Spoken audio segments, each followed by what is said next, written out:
Bon, en attendant que ça me revienne, et puisqu'on parle d'Hervé tout nu, tout ça, à votre avis, est-ce que c'est Dieu qui a inventé l'orgasme féminin? Oui, bah en tout cas, a priori, c'est pas l'homme.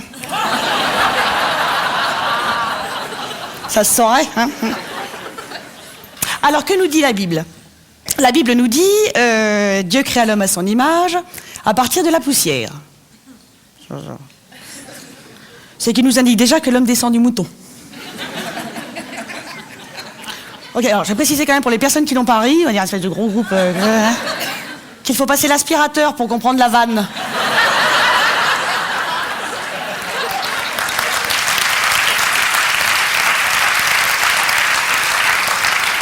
Il y a un gros groupe de feignasses par là. Hein. Bon, donc on a le gars, Adam, hein, qui bine son jardin, la zizouille au vent. Un petit peu comme Hervé. Ah, mais il y a juste l'arbre de la connaissance du bien et du mal auquel il ne faut pas toucher sous peine de mort. Mais il s'en fout. Il a compris qu'avec le houblon, il pouvait faire de la bière. Alors la connaissance, ça... Alors quand est-ce qu'il nique? Ah bah non, elle est pas encore là, la grosse. Ah non. Ah ouais, mais il y a des animaux. Quand Dieu voit qu'Adam entretient une liaison régulière avec un Ouistiti nommé Titi, il se dépêche d'endormir le bonhomme, il lui prend une côte et il la sculpte en forme de bonne femme. Bien sûr. Prends-nous pour des cons. Enfin, je sais pas si vous avez déjà essayé de sculpter une côtelette.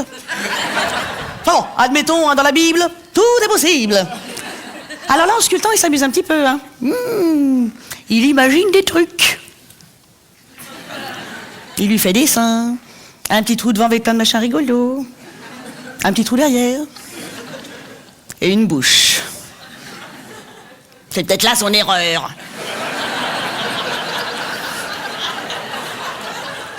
Alors l'homme se réveille, se gratte les baloches.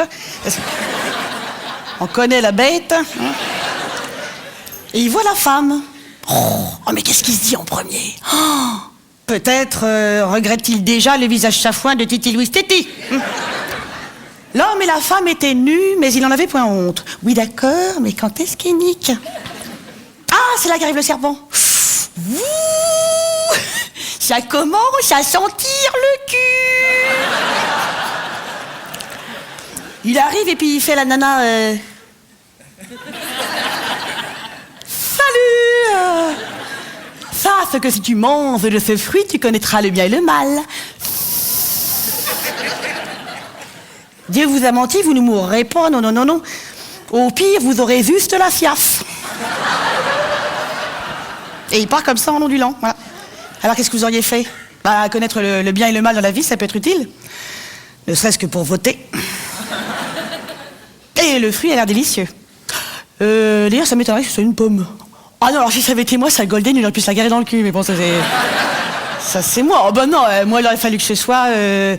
Ah, qu'est-ce que j'aime bien comme fruit Ah, on va dire un kiwi. Donc la femme goûte le kiwi, elle comprend tout à la vie, hein, le bien, le mal, l'art d'accommoder les restes. Elle en donne à son mari, qui à son tour comprend tout à la vie, le bien, le mal, l'art de s'accommoder des restes. Alors là, tout à coup, ils se rendent compte qu'ils sont tout nus, puis tout à coup, ça les gêne. Moi, à mon avis, elle va soudain eu le derrière tout chaud et les poils qui collent. Ok, alors on va mettre tout de suite les choses au point. Si vous commencez à faire... Maintenant... Comment vous dire?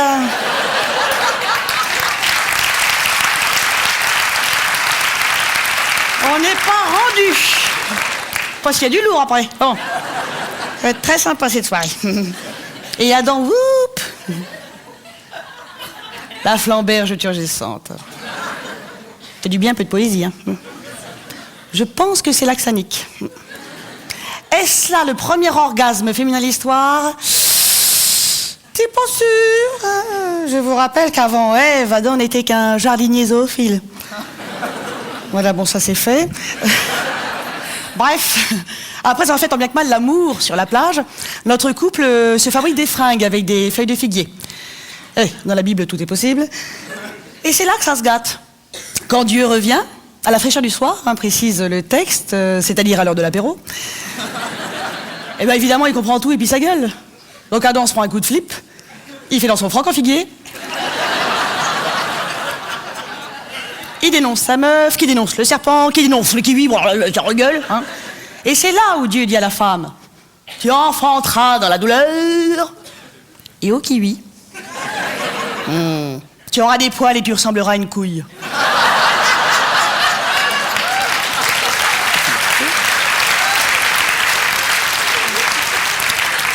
On m'a dit Théo, on a encore eu de la chance.